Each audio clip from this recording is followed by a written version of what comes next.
All right, are we ready? Hello guys, welcome back to another episode of the Wunmi Bello show. Very excited for today's episode, as I am majority of the episode obviously. But today I want to talk about something really quickly. So there was a conversation that I had last year that probably my most impactful conversation to date.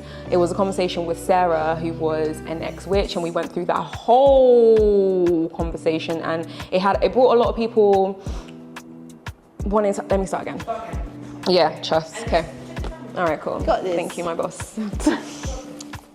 Okay, hello guys. Welcome back to another episode of the Wunmi Bello show. I hope you are good. I'm very excited for today's conversation. I want to tell you a little story. Actually, let's firstly take it back to last year. There was a conversation I had, and I think till this day it is my most impactful one. It was a conversation with Sarah, who was an ex-witch that completely devoted her life to God after coming from such a deeply dark spiritual space. And I think that conversation really had a lot of people wanting to know more.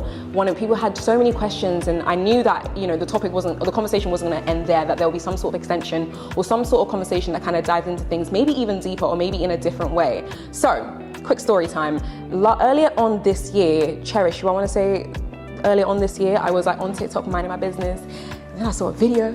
And I said, oh, who's this babe? I know this babe. It was a babe called Emma. I clicked on a video and she's talking about her journey and, you know, growing up in a household and all the spiritual things that was going on in her home, and her mum, her nan, her sister, so many things. And I was like, you know, when you know in your heart, like this is a conversation that you need to have. That was me. And I was like, I need to message her. Luckily, I already had a relationship with her, so she is here with me today. Can I get a quick, little round of applause for gorgeous Emma?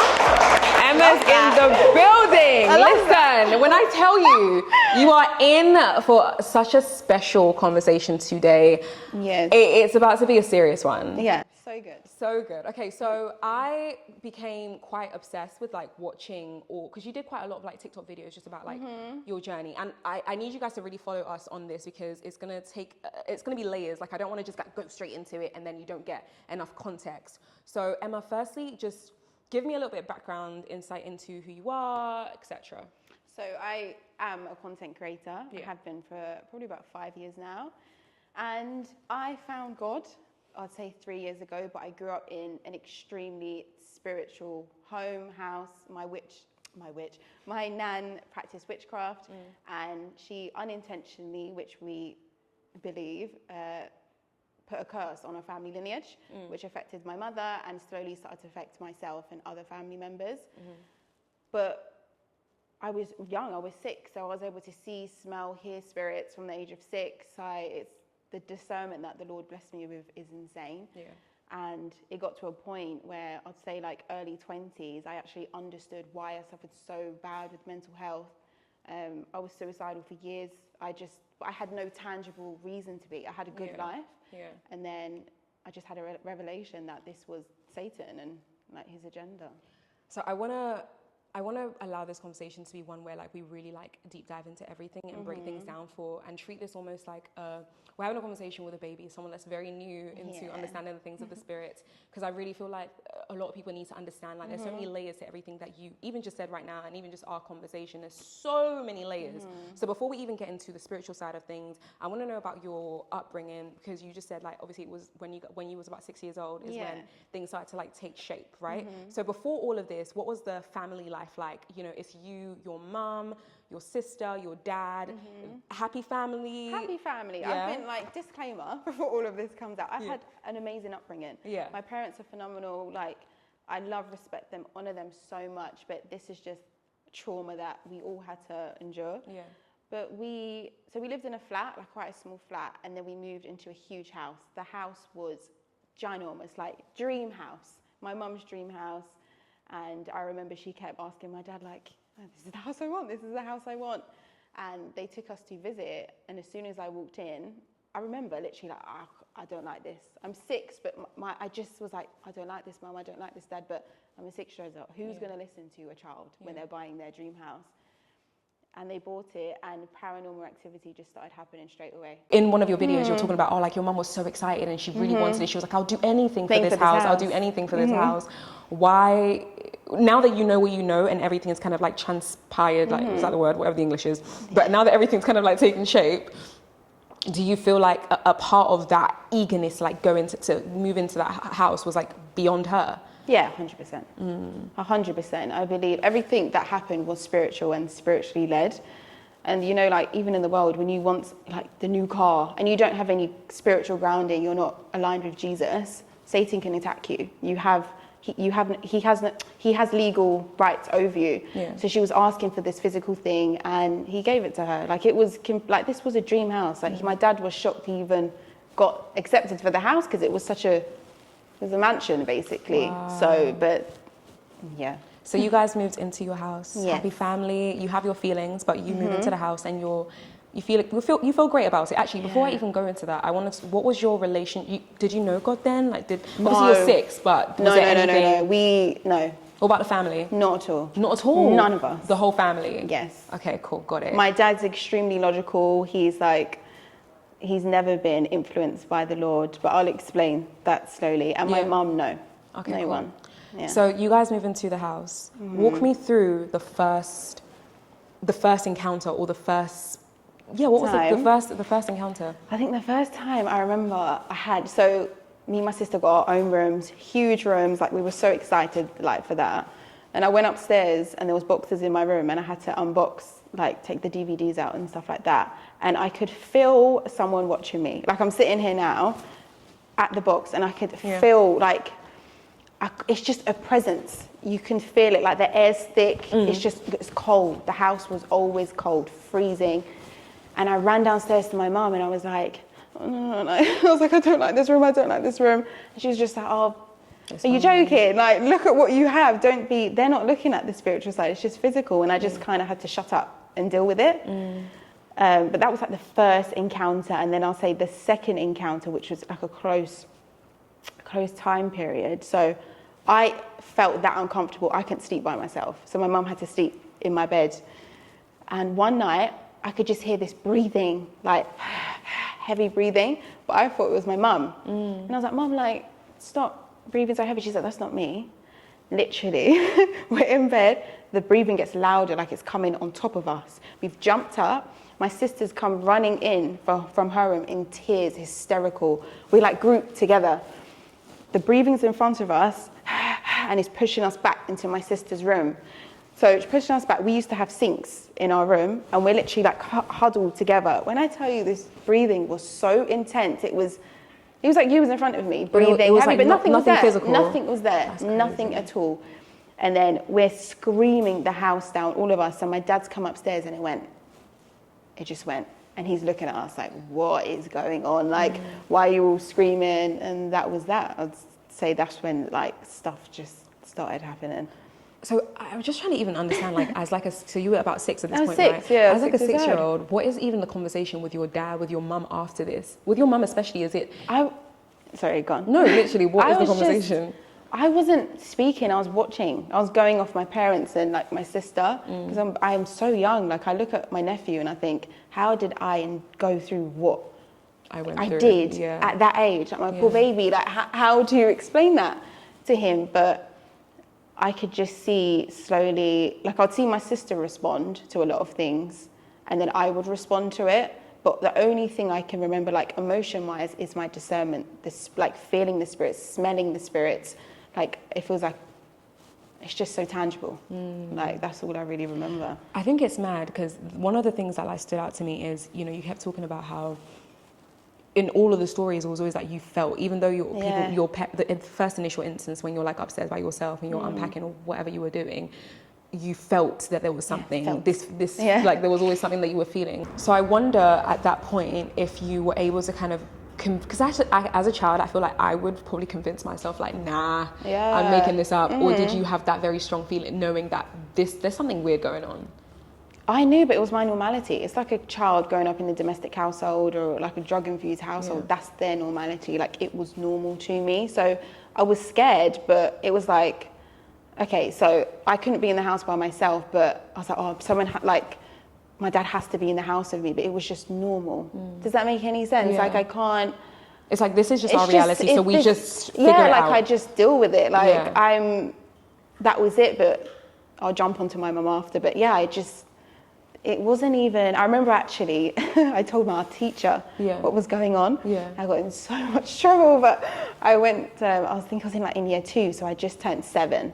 So so I was 6, and then it was my birthday, and I turned 7, and I was in school, and I was talking to her, but I was really upset, and she was like, you know, your favourite teacher, like, I loved her. I used to call her mum by accident, and I was like, there's ghosts in my house. I remember telling her, and she was like, what? Like, what do you mean there's ghosts in your house? I was like, there's ghosts in my house. And I don't know what else I said, but when my mum picked me up, I remember this so vividly. She picked me up and she pulled my mum to the side. She was like, Emma said, there's ghosts in here. She's like, oh, no, you know how it is. Like, my mum was dismissing what was going on, but of course she was a 40-year-old woman. She didn't even know what was happening herself. But I remember confiding in my teacher.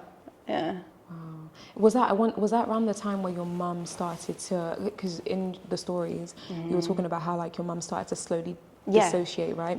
But before we even get into that, I want to know more about, just because this thing is so deep and there's so many layers, like, it's so deep. I want to talk about more examples or more moments as things started. I feel like it got worse as time progressed. So give me like some more moments where you guys knew, okay, this is supernatural, this is beyond. So there was a time we was all in our living room and was playing Monopoly, but we're sitting in front of the fireplace, so like the chimney. We're playing, and then all of a sudden this huge dust, like all the dust, like the chimney dust, come down and create this huge black figure over our family. And all I remember is my mum jumping, sister jumped, my dad was there like startled, and I just ran to my mum. She was like, this is it, I can't do it anymore. But what I mean by I don't know what was going on is because she said, I need to go to the pastor across the road. So stuff has been happening with her, and she's doing her own research, and she's found out that we live opposite a pastor. So she's taken us at like 10 at night across the road. And I remember I was holding my bunny, like it was crazy, holding my bunny and stuff. And we knocked on the door, and she was like, help me, like, please help me. There's something in that house. I don't know what it is, like, da, da, da, da. And then from that day, our church journey started. Wow. Yeah. There was a story, because I found this like mind blowing, but there was a story that you told about your mum picking you up from school, and I think this is when your mum started to slowly. Her mind just started to deteriorate. Quite a lot. I really want people to hear that story. Do you know which one I'm talking about? The one where she drew, or the one where she was talking to the little girl herself? Yeah, the little girl. So this was like I think stuff happened before that, but she just wasn't present, like spiritually, emotionally. She was physically there, but my dad really took the role on of both parents, which I completely respect. But one time she picked me up, and when my mum wouldn't speak, or she was just not there, I was like, oh, like, it's so mad. I'm like, oh, that's not mum anymore. Like, that was my thought, because it's true, but it's a bit, like, how do you know that? Yeah, so she was driving, and she just drove, like, she didn't speak to me, like, once. And we got home, and as soon as she opened the door, she's like, Emma, I want you to meet someone. And then I was like, who? I was just like, who? And she's like, it's the little girl of me. I'll call my mum Sarah. It's little Sarah. And I can't see anything, but I can smell. I can smell. That's something. Yeah. And she's like, look, put a strawberry out. And I'm following her, like I'm doing everything. She took me upstairs to pray about it like 7 times, up and down. And then I remember my dad walked in, and he was like, what's going on? And I just ran in his arms. Wait, to clarify, what were you praying about when you were going up? She was just going up. She was reading the Bible, and the Bible she had I used today. Wow. And I see like her notes is so interesting. But anyway, she was reading the Bible, and I can't remember exactly what she was saying, but I was kneeling on the bed with her, and she just kept speaking to little Sarah. And as soon as my dad come, it just went. Any time that would happen, it would. But you saw the little Sarah? No, I didn't see. I could smell. So I can smell the spirit. But she could obviously see this little Sarah, and that was it. And then went downstairs, and I ran into his arms. You said about familiar spirits, and you spoke about this quite a lot. And I think obviously we as Christians, and also someone who I consider myself still fairly new in my walk, right? When we hear, words like, or phrases like familiar spirits, and, you in your video, you were really quite passionately talking about this is how familiar spirits come. They show you things that you want to see. They come in forms of your grandparents. Kind of talk to me about that and what that actually means. So familiar spirits are demons, and they pose as people you love or things that you want. And for example, one time, it would happen a lot, but one time I was leaving my bedroom. So I would always see my mum around the house, but like looking back, it probably wasn't my mum. But I walked out of my room and I saw her, and she was standing like at the window like this. She would always stand in my sister's bedroom at the window. But she used to always wear this purple and black blouse, and she would always say, he loves me wearing it, but she's speaking about Satan, right? She was at the window, like standing like that, and I've been like, Mom, but she called me from downstairs. So that wasn't my mother. That was a familiar spirit. And this is what demons do. They pose as people. So yeah, we'll get into that. But no, go on. Yeah. What were you going to say? So I remember we was talking, and I said about when you're so spiritually grounded in God and things happen around you, and people who don't know Jesus, demons will come in. Yes. So they're so easily led. So like, don't be offended in the sense of they have no grounding, and if you don't have grounding with your relationship with Jesus, demons will come and you become a familiar spirit. And just it's crazy to me that, not crazy, but how people aren't really aware of this, especially if you're a Christian. Like, how are you not educated from that stance? But remember what I was saying to you earlier, like when I got baptized, which was like a year ago now. Yeah. There was no sense of like guidance or anything. Bad. It's so bad. So all of the stuff that I'm learning, obviously now I have my person who kind of guides me and like navigates this with me. So there's a lot more stuff like that I'm able to understand. But when I first got baptized, I was like, what the heck is this? And who the heck is this? Like, witchcraft? Like, a lot of these things, like, we think it's made up. Like, we don't think it's real. Or something I would say this year, that I was like, oh wait, this life is not normal. Things are mad. Yeah, but it's funny because when a real life person says it, you're crazy. But look at the films, look at the songs, look at everything they put out in the media. Do you think this comes from imagination? Even this is real life. Did you see the film? I don't know if you've seen it.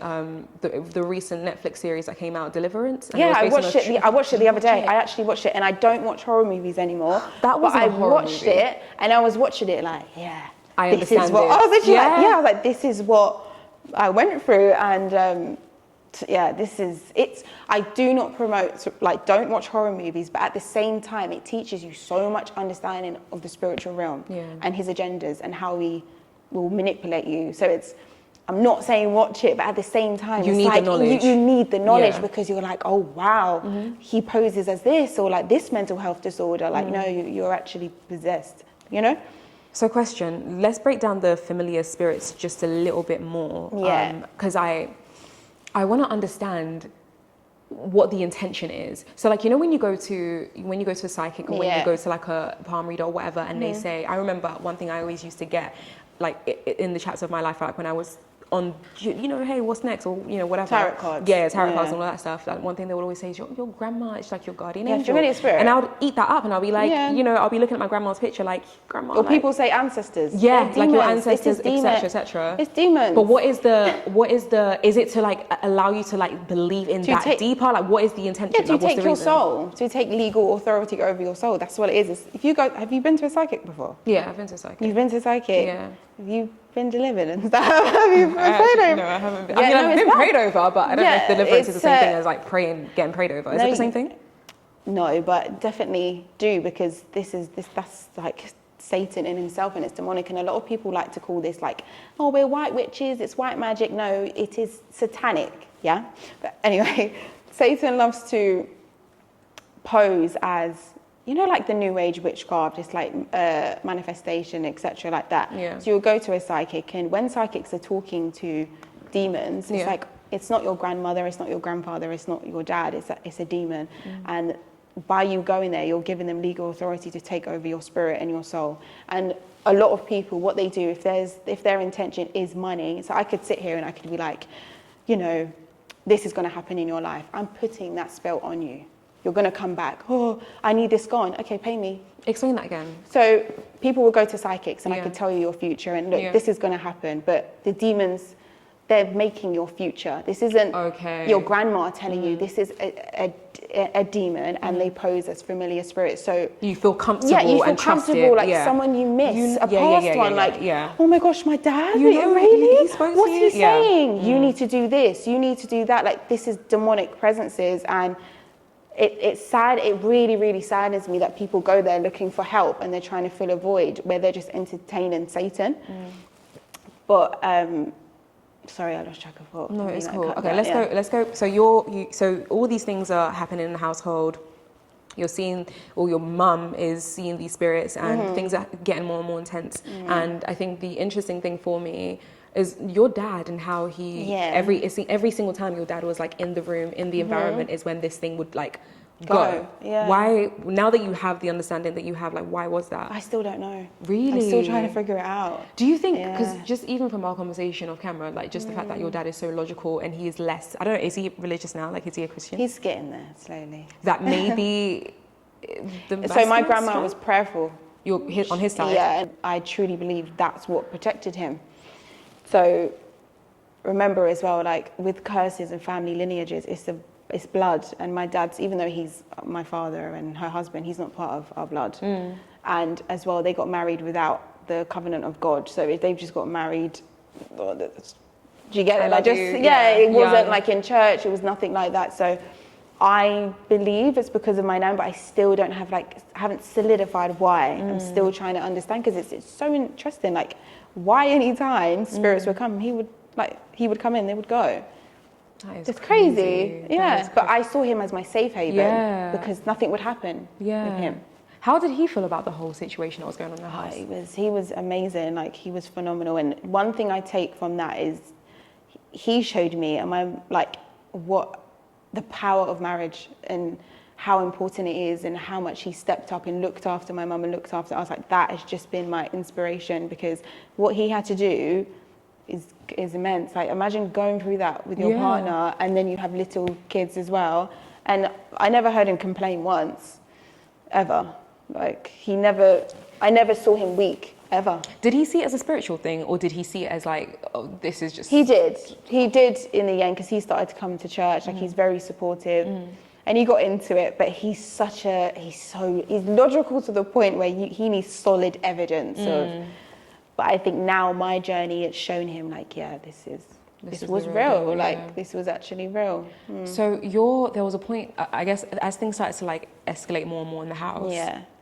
Your grandma finally opened up about what she would, or what. So this is going back. So I want to know, what caused your grandma to finally like speak out about what she had done in the past? So that night, okay, so we're going back when I spoke about... We're kind of going back from... We're going back, down, all over. Yeah. So that night when I said we ran to the pastor's house, we actually went to my nan's.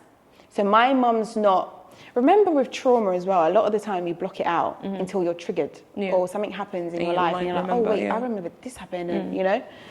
So we ran to my nan's house, and my mum just thinks she's running to her mother to help her, like it's her mum. But my dad's in the house, he's alone in the house, everything's fine, nothing's happening. And the next morning we come home, but I think my mum slowly, especially when the pastors were in the house and they're praying, like there was 8 pastors in my garden praying all the time, and it's slowly opening up her eyes. And she starts to remember... Your grandma's eyes? My mother's eyes. And she starts to remember... Yeah, do you get it? Like, she starts to remember, oh wait, I remember seeing these witchcraft books when I was young. I remember seeing my mother levitate. I've seen her levitate. Like, what does this mean? And the reason she got to that point is because the pastor says, this is witchcraft. Whatever is going on is witchcraft. So I come downstairs one morning and my nan was in the house. And I remember walking in, my mum was like having an intense discussion, like, what did you do? She's like, no, like I don't do it anymore. I went to church, but yes, like I did practice witchcraft and I thought I broke the chain. And my mum was like, you didn't break the chain. Look what's happening to me and the kids and etc. My nan expressed that she went to church, and one thing I really want to stress and speak about is there's so much people in church, but they lack spiritual understanding and they're a weak vessel and they're easily attacked. And just she thought by going to church everything was broken, her past is done. But no, going to church, and I'm not being judgmental here, but going to church on a Sunday is not going to break the things that you've done in the spiritual world. You need to spiritually tap in, and she didn't. And she never made my mum aware of that, so she was blindsided. So even to break things down even more, so even during the time where, like, because I'm sure your mum would have told her, like, as things were going on. Yeah. You know what I mean? That, like, that didn't... She never said anything. Do you reckon that's because she never thought that was... No, she knew. you know what you do. Like, come on, like imagine, like, you know, like she knew, and I don't know. That's the only really conversation I saw, and I didn't know any other ones. But from what I'm responding, and my nan didn't come around anymore for a bit. Wow. So she knew, like, you know. Do you get? You know what you've done in your life, and if you, she knew, and she didn't say anything until my mum probed her. Till it got to that point where, it was bad. That is crazy.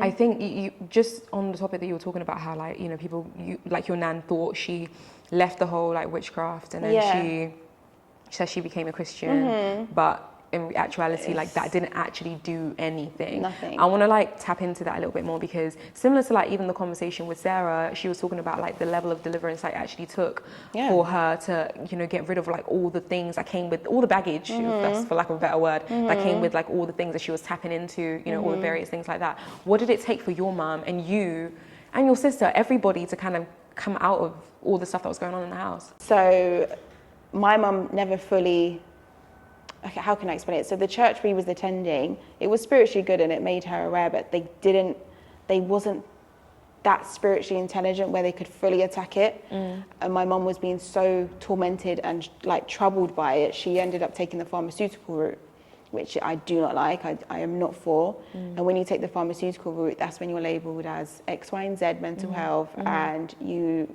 take pills, and they're literally tranquilizers.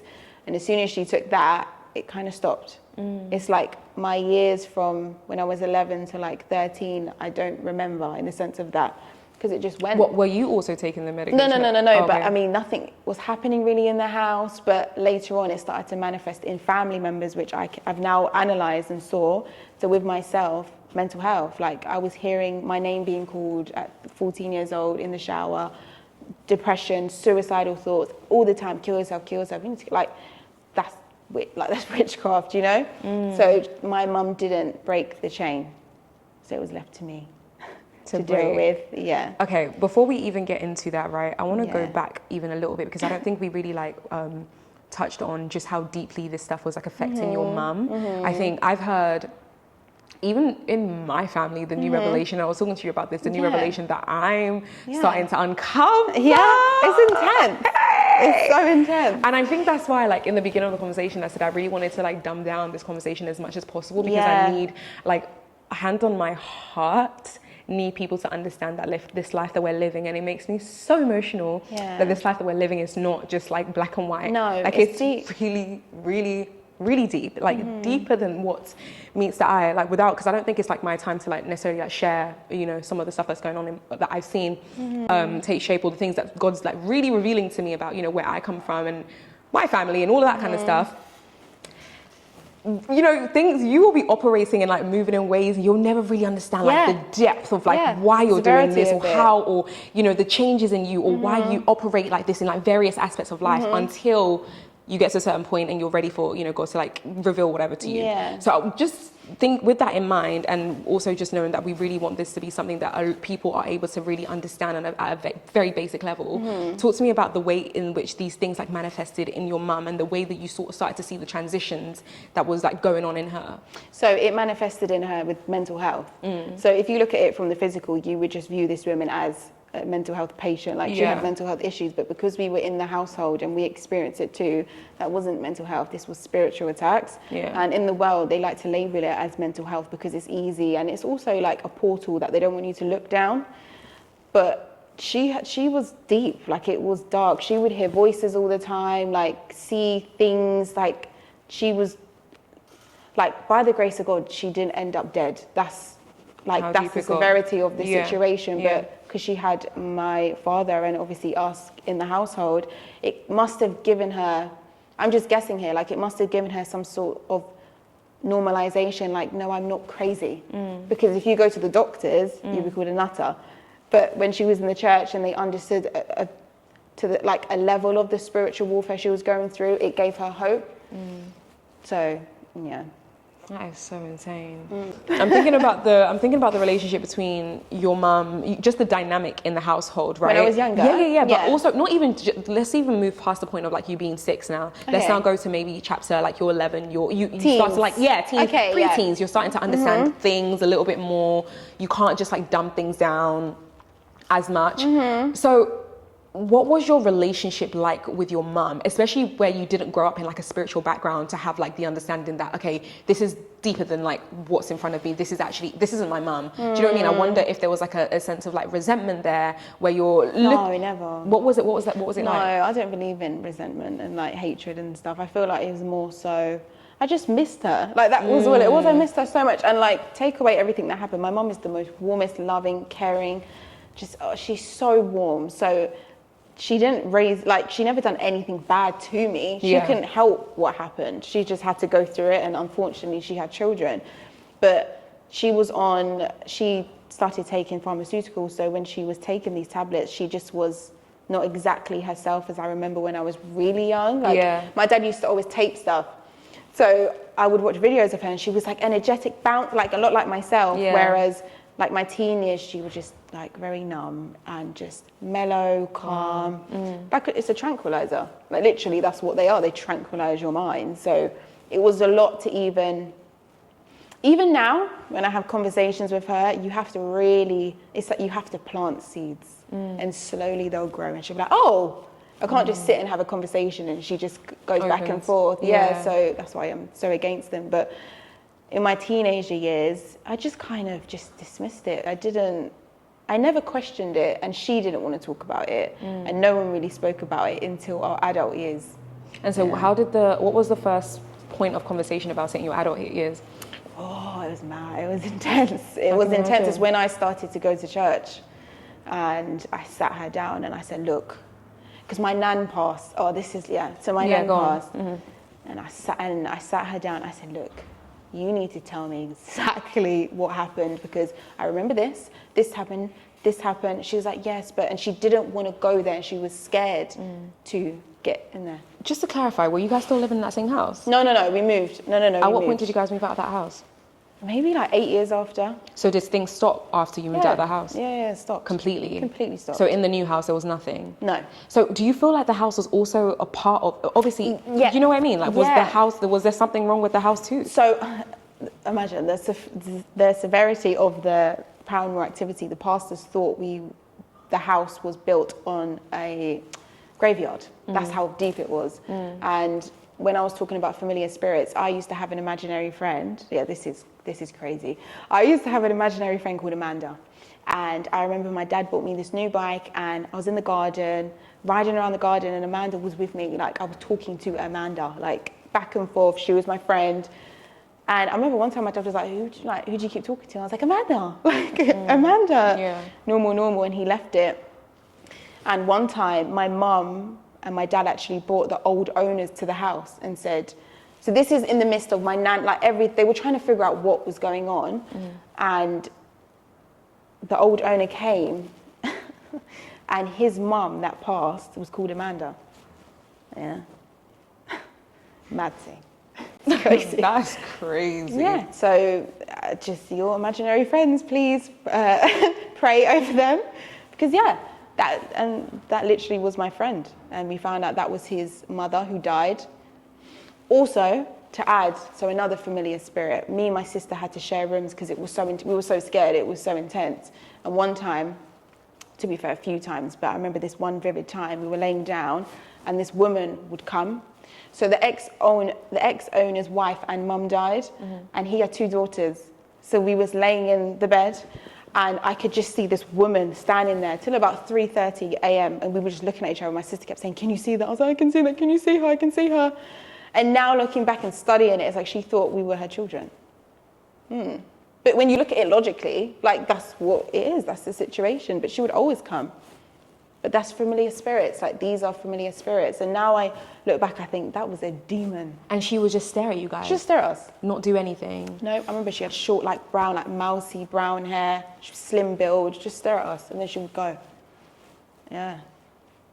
That's crazy. It's not even funny. I always laugh about it, but it's just, yeah, it's my normality. It's just what happened. So you guys, I know I hope you guys are able to follow this, because I know I'm literally jumping like a yo-yo, like moving from one thing to another. Yeah. So you guys, what was the deciding factor of moving out of the house?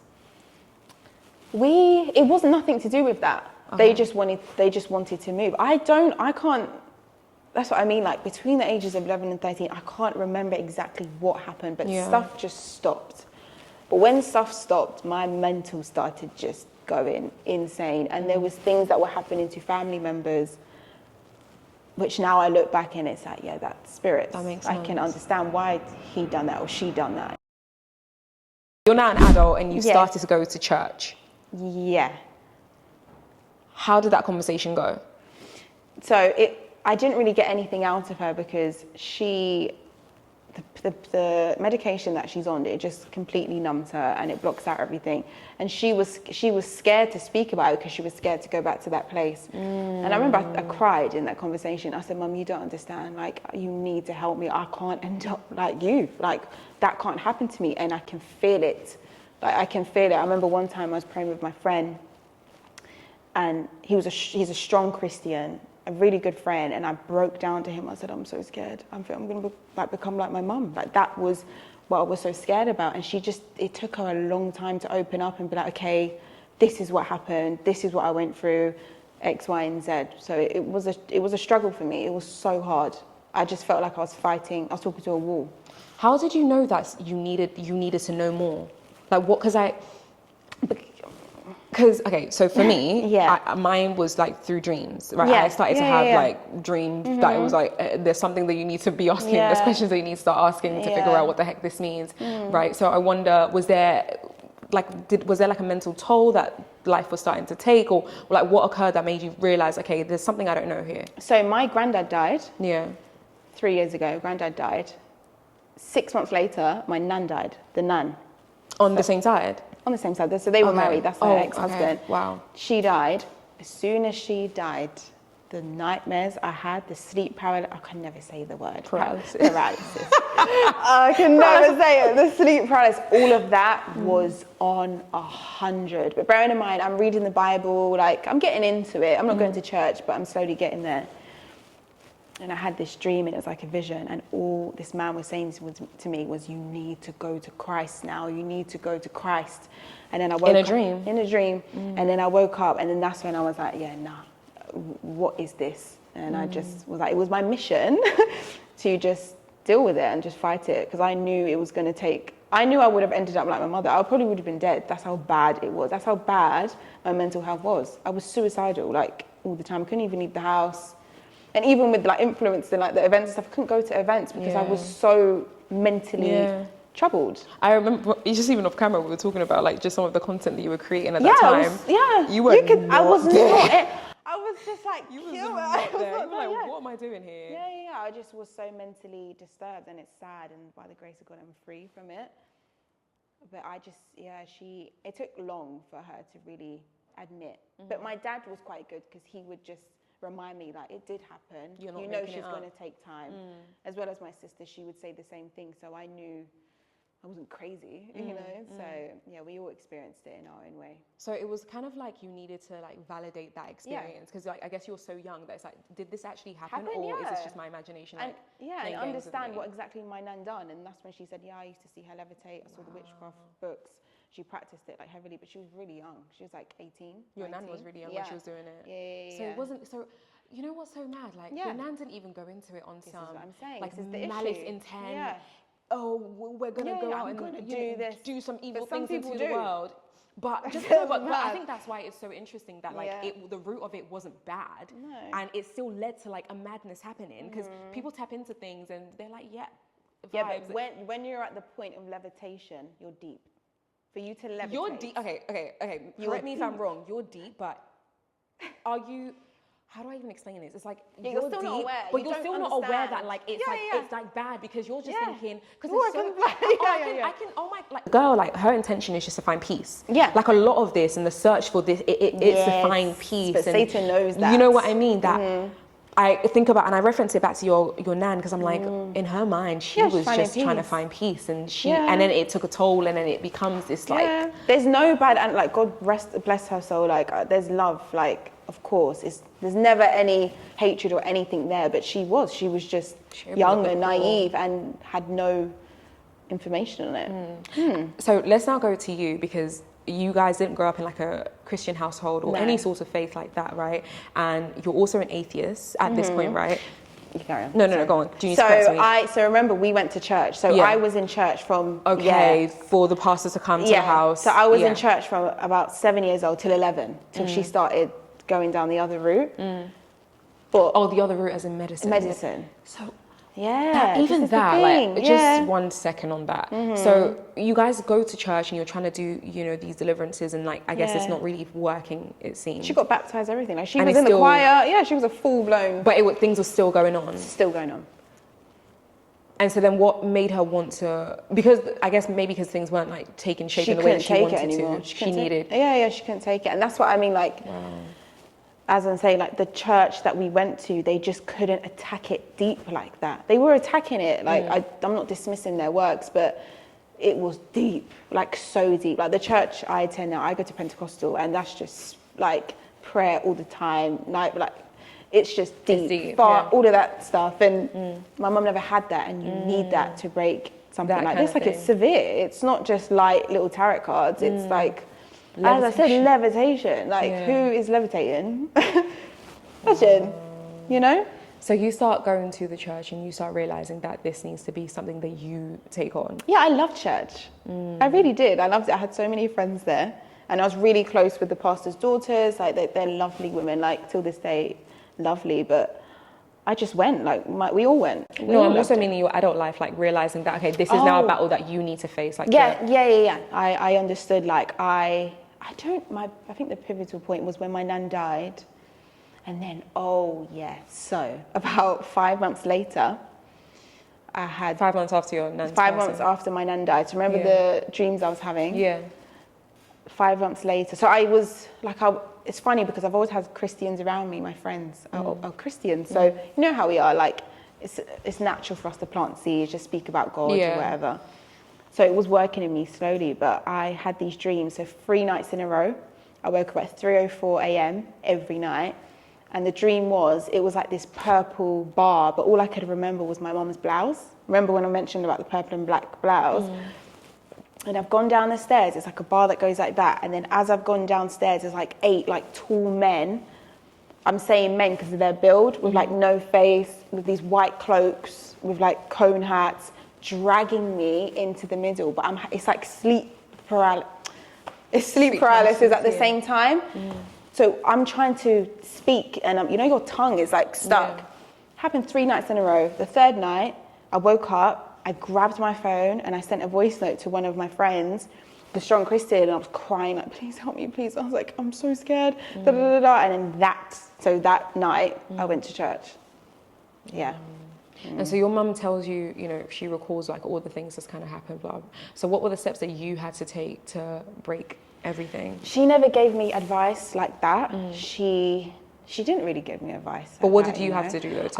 So as soon as I went to church, I fasted. Okay. And it was so nice because when I walked in, it was their miracle service. Yeah. And so everyone's just praying, like they're praying in tongues. And as I walked in, I felt this sense of like home, because that's all I would hear when I was young. Like I'd come home, or at night in my bedroom, I'd see them just in the garden praying in tongues. And I walked in and I was like, I felt the Holy Spirit straight away. And I just went in there and it was powerful. But they led me, like I will always give, I have so much respect for the church because they just guided me on my spiritual journey. Like I excelled so quick. So the next following week, I fasted for a month. That's a month? A month. I fasted for a month. So I went the week before, I gave my life on the Sunday. Like it was so fast, and then I fasted. Wow. So that's intense. And that was what kind of broke everything? Yeah. And do you feel like that since you broke it, it's kind of also manifested into your mum's overall experience? Friends, everyone. Like, regardless of what it is, like, take Jesus out of it. When you're doing good in life, or people are influenced, they like it. Like, oh, what's that you're doing? Like, oh, so that's what happened. And it's amazing to see. Even, like, close friends of mine, it's so beautiful to know that I've had that power just because I've implemented that in my life, and knowing that they're at peace because they've just given their life to Jesus is beautiful.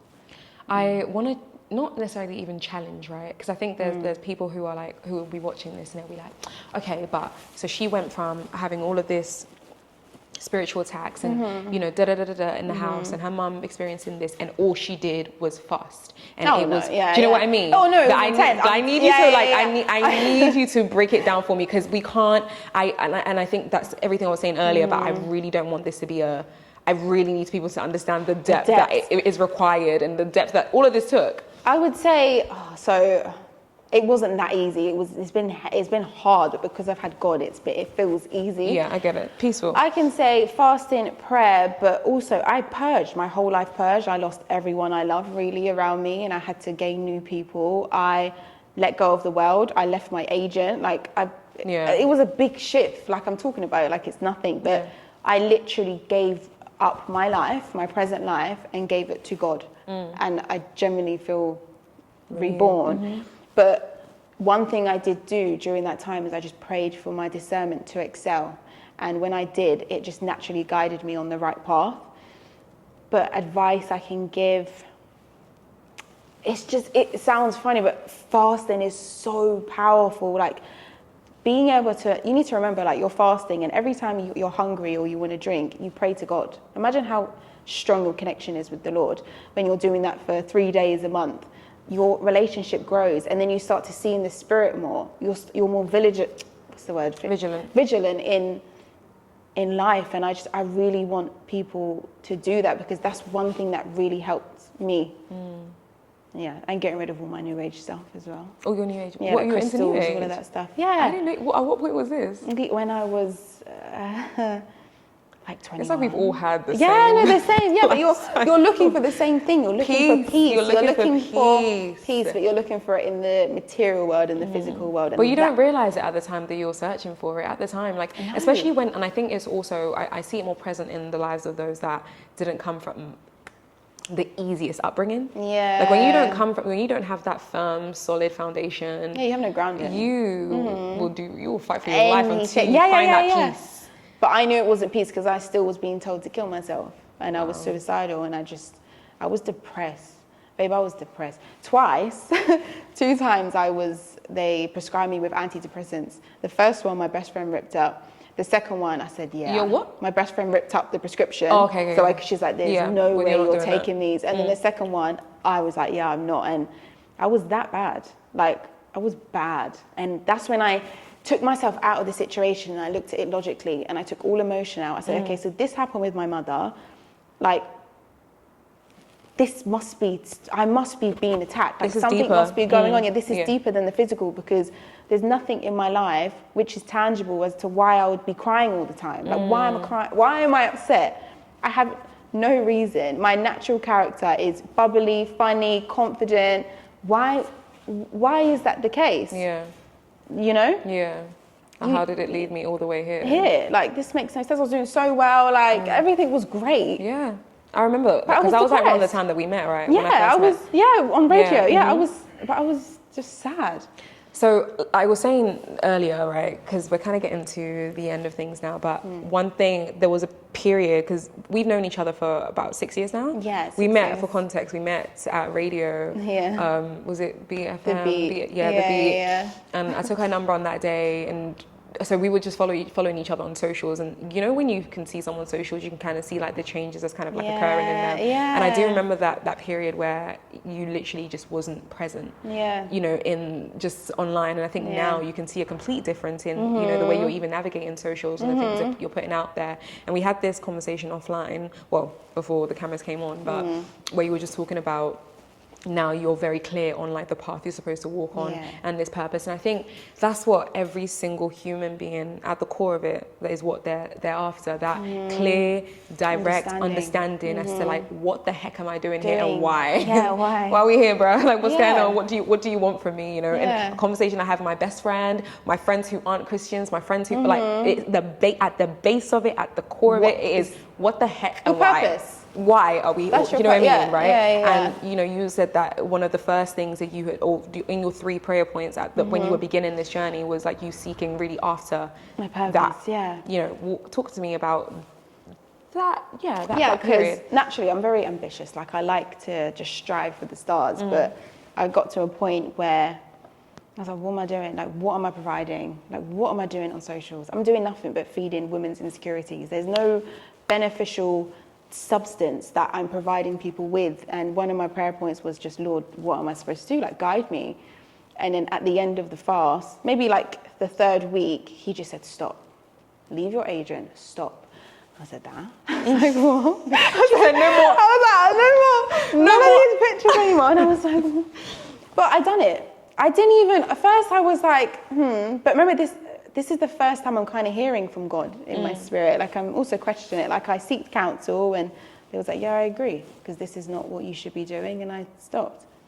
I was feeding the world, and that didn't give me peace. I'm looking for validation elsewhere when I should be looking validation at the Lord, for the Lord. And what is it now? What is the direction that God has you walking in now? What is the purpose? He's just using me and to just share the knowledge of the spiritual realm and to guide people. Like, that's just my most important passion. Even when I spoke about it on TikTok, the messages I got were insane. And I just thought, wow, like, there is a space where people need this help, and you're all looking for the same thing.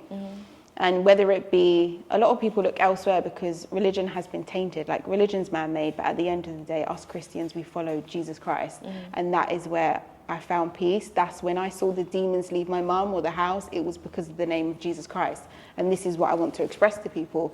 And when people message me and they say, like, my boyfriend's mum's doing witchcraft on me, and all of these, like, my mum's got this mental health issue. A girl messaged me, actually, and she's a lovely girl, but she just expressed about, we had very similar situations, and she said that they labelled her mother as schizophrenic, and she's about to go on the pills, but she said, I know this isn't the case, like, please help me. And I prayed with her, like, I still keep in contact with her, but I get this all the time, and I just want to help. That's it. It's priceless. It's the most beneficial thing I can do, and I've never felt so fulfilled by allowing the Lord to use me. It's just amazing. Like, and the beautiful thing about you, and I hope everybody else can feel this, the beautiful thing about you is that you're doing it boldly. Yeah, you don't give a I don't care. What you don't give it. You said anyway. Yeah, but it was also because you're so, like, you're so logical. So I know like your journey has been about, like, I need to get to the bottom. I need to know the truth. Yeah. Who are you? Like, what is this? Like, I've tried. Trust me, I have tried, and this is where I've ended up. And I'm so sure. Like, the peace I have, babe, honestly, if I could show you my mind mentally how it was about 4 or 5 years ago and show you now, you'd be like a completely different person who experienced different trauma. Like, it's crazy. It's incredible. I'm so happy for you. Oh, happy for you too. And thank you for sharing this journey, because it's important. What the heck? Yeah. We like to do this, little special moments on the show before we round off any conversation. And you know what? I think what you just said ties in so perfectly to what, I don't want to take any credit. This is all my producer. She came up, she was the mastermind behind this. So shout out to Cherish. Yeah. We have the Bello box. The box isn't here with us today, but we're going to just Bello imagine box. She's right here. Yes. Big, imaginary, coloured. She usually is here, but today has been a crazy day, so she's not here with us. So I'm going to get Cherish to bring it over to celebrate you and just like this journey. That's so sweet. But you know what? It's actually, the flower isn't the big deal. It's this. So she got a message that one of your followers had sent you. Sweet. And it says, I feel like you saved me and I don't know why. No, but that because is so of you, sweet. I'm going to cry. I've got faith. Just want to say thank you for your TikToks. So I wanted to Wunmi, give that. Well, we wanted to give this to you. There you go. Oh, thank you so You're much. welcome. I don't want to stand on my feet. You're welcome. That's so sweet. It is really lovely. I'm not gonna lie. When I saw it, I was like, this is so sweet. Guys, you can just keep that every time you need a reminder, like you're on the right path and you're doing what you need to do.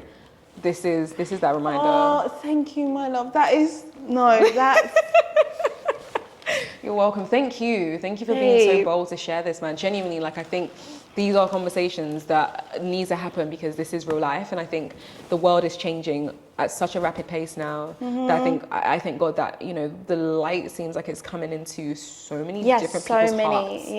In the most crazy, really fast, extreme way, and I think you're part of the reason why. Like, you're part of this. So yeah, round of applause, everybody.